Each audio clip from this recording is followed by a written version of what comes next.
Now, here's how you can get a 4K quality on the iPhone. Let me guide you through it from all of the different angles. So let's get started. And if this is your first time here on Foxtecc, most definitely subscribe so you never miss anything important. So you can get the 4K quality when you are capturing your photos and videos. And if that's the case, if that's what you're going after, just open up the camera and find the video mode. And in the top left, switch from the HD resolution to 4K. That will make sure that your photos, the videos in this case, will be captured at a 4K resolution. For photos, you have to actually open up the settings app and go to the camera section where you can find the formats, and you want to make sure that the photo mode is set to the higher megapixels. Depends on your device and specific settings, but I like to set it to 24 megapixels, and the photos will be in higher resolution. And I can always check it out inside of the camera, and when I check out the photos and videos, you can easily swipe up on it and the resolution is going to be right there. So that is when you are creating stuff like photos, videos, whatever.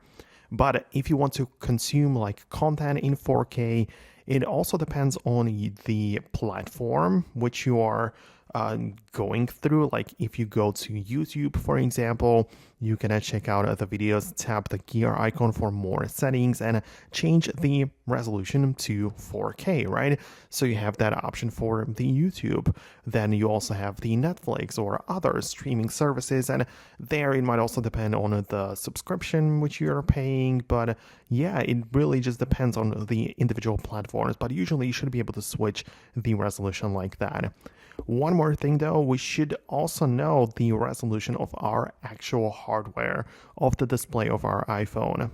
And in my specific case, I have the iPhone 15 in front of me. So if I'm not sure, I can always check it out on the internet. I can literally just look it up on Apple's website and see the actual resolution of my display of the iPhone, right? So I can be sure that that is the quality of my screen, right? So yeah, that's kind of important as well. But other than that, I'm pretty sure I mentioned all of the things which I wanted. So if there are some more questions you might have, let me know about those below in the comments. That's it for me, and I'll catch you in the upcoming tutorials and videos like this one.